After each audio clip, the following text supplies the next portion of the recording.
Okay, welcome back to members of 121 Community Church in Grapevine, Texas, and our ongoing study in existentialism in the novel by Reine entitled She Died, Then Showed Me. We will conclude our study in this tremendous novel, beautifully done.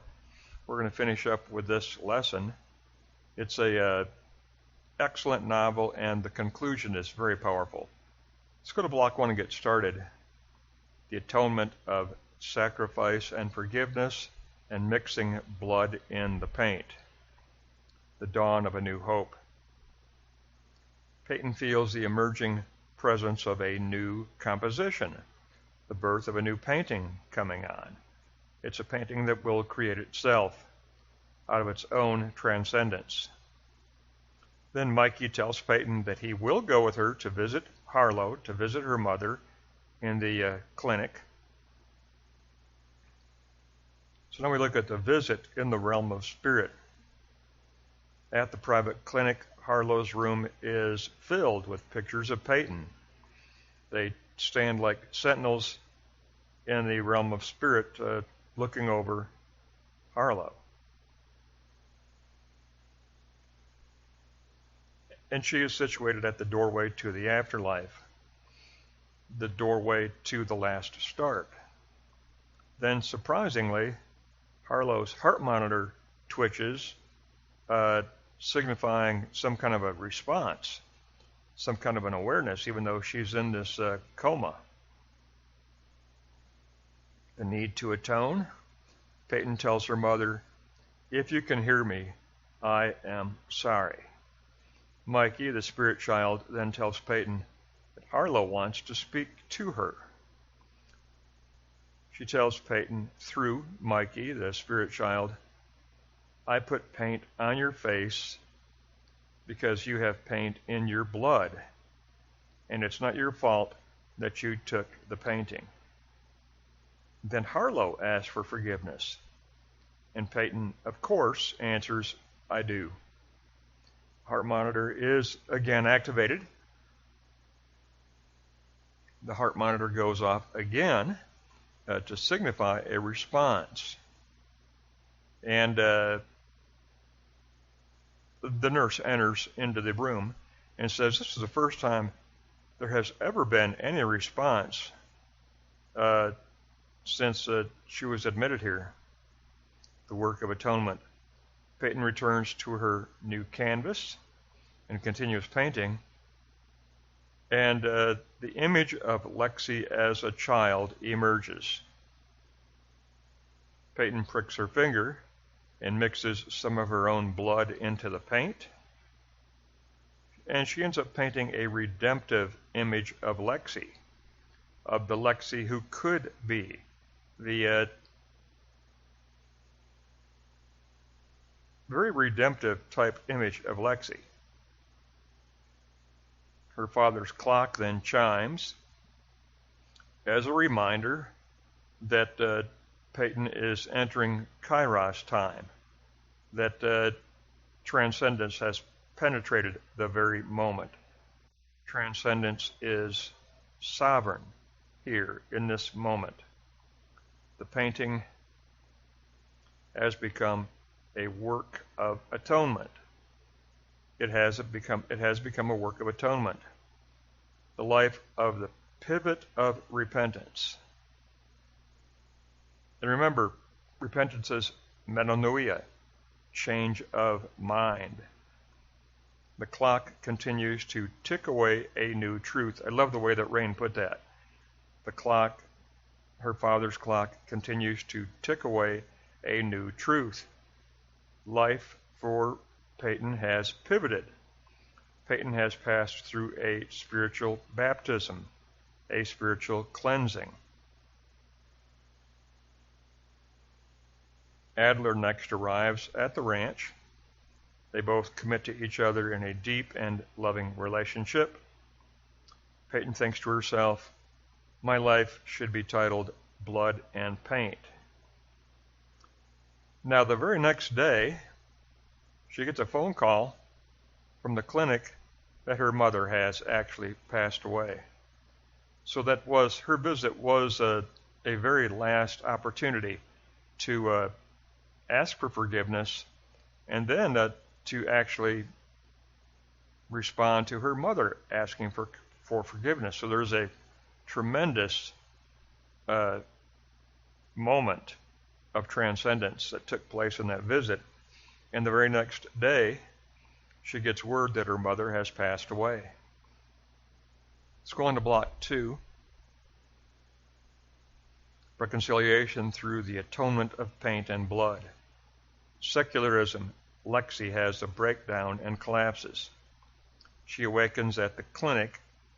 Lexi had gone to the clinic also to visit, and she has a breakdown and she collapses.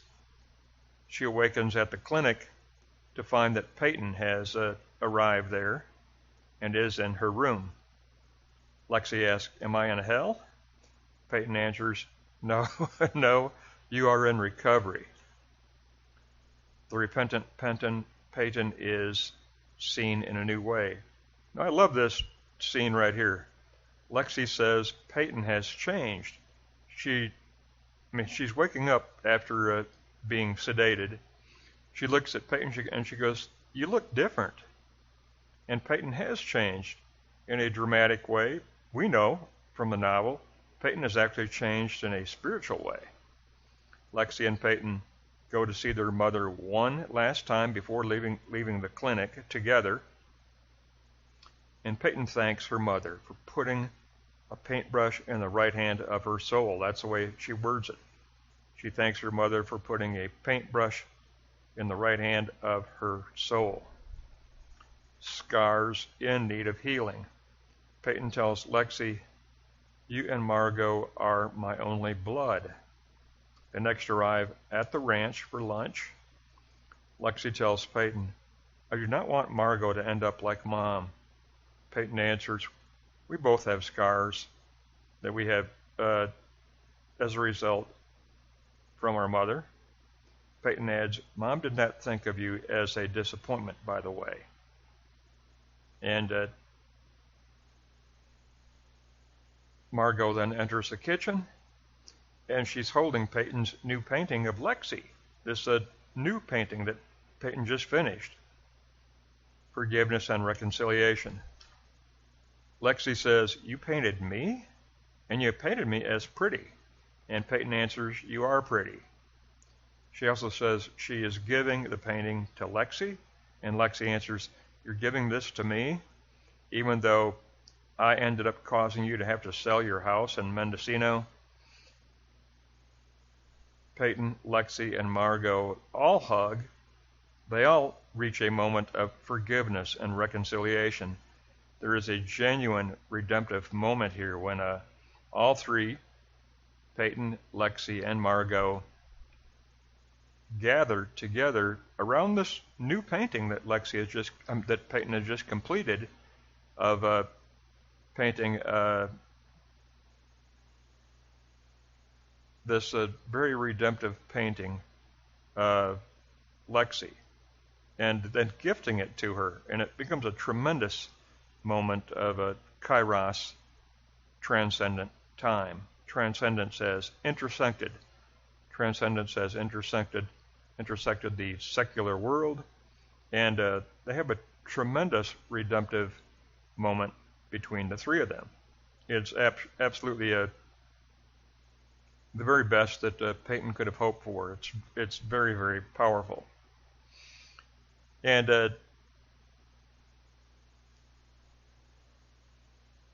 in a way, it leads us to the conclusion, which comes in block 3. And you almost think, well, the novel could have ended right there with this tremendous moment of reconciliation between Peyton, Lexi, and Margot. And that is a tremendous moment. But it's not the moment the size of Jupiter. That moment is still to come.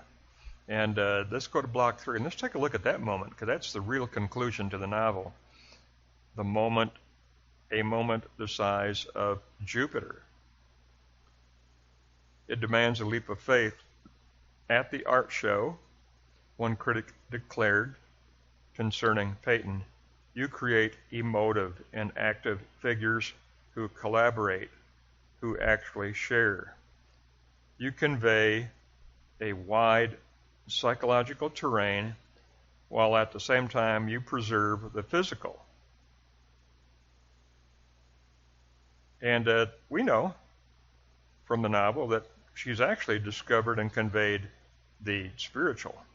We know that from following her journey in the novel here. Grant next tells Peyton that she will have to complete the last start of her mother's so that it can be auctioned off for a very large amount of money. It'll be a great way for her to gather in some much needed money to save the ranch. So Peyton commits to this, and now we get to more than carrying on a legacy. While completing the painting of the last start, Peyton declares that she is restoring the relationship with her mother. It's a restoration of relationship. She also has realized that she has been on a journey learning how to die. She's been on a journey learning how to die to the old self and to embrace that which would be genuinely new, genuinely spiritual, and powerful on every level. In other words, she has learned how to reach that reframed existential spiritual self. She has discovered solace, which is comfort in the midst of distress. It's also the name that she gave to her new pup, gifted to her by Adler. Her new pup is called Solace, which is comfort in the midst of distress. Now, she completes the painting of the last art by mixing her own blood in the paint for atonement, for sacrifice, and especially out of love, genuine love for her mother. Now, at the auction, the last start sells for a staggering $2 million, which means that the ranch can be saved. It becomes the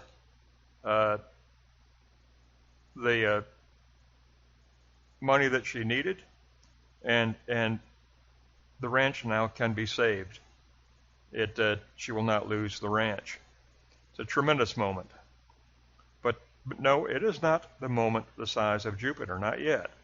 And that is a tremendous moment. That's what she was hoping for, to be able to save the ranch, to be able to save its historical heritage and what it means to her, and to share it with Adler and with the boys. And but here's your key moment, okay? After everything we've learned of Peyton and her struggle, which has been a tremendous journey for all of us in the novel. And now, remember, she sold the last start that was hanging over her fireplace. Now over the fireplace, she hangs the picture of her as a child that her mother painted, where paint was on her face. And it becomes a painting that she will cherish all of her life. She has restored the relationship with her mother, and she has fulfilled the last start. She has reframed the last start, and it is symbolically represented by her hanging the picture of her as a child with the paint on her face. It now hangs over her fireplace, and this is the final moment the size of Jupiter to the novel. This is it. This is the final moment, the moment the size of Jupiter. And just picture her hanging up that portrait over her fireplace with the memory of reconciliation and love for her mother, and realizing that she has truly learned how to die to the old self and learned how to turn toward a new self, a shared new self with new relationships with Adler, with the two boys. And it's been a tremendous journey for her. But what a great conclusion. Yes, the reconciliation up there in Block 2 was a tremendous moment in itself. The reconciliation and redemption of Peyton, Lexi, and Margot. But the ultimate moment, the size of Jupiter, is when she hangs the portrait of herself as a child painted by her mother over the fireplace to be cherished for the rest of her life. Tremendous novel. I am so impressed with this novel, and I think it's just a tremendous study in existentialism. Remember, the novel combined ancient Ute Indian mysticism and Catholic theology. Remember Father Gabriel. So it combined Indian mysticism and Catholic theology throughout the entire novel. We had these two elements come together, and I think it's a very interesting approach. I mean, I really enjoyed this study in ancient Ute Indian mysticism, and then coupling it with not just any Catholic church, but a mission church for the poor. Peyton found a genuine authenticity at a mission church for the poor. I think that's very important as well. It ended up being a very powerful novel, and I'm very thankful that we got to travel through this novel together, and it's a tremendous study in existentialism, reminding me a great deal of the films of Ingmar Bergman, and I mean that. I think that Reine writes in the same way that Ingmar Bergman produced powerful existential films. Very impressive work, very powerful work by Samar Reine, and that concludes our study of She Died, Then Showed Me by Samar Reine.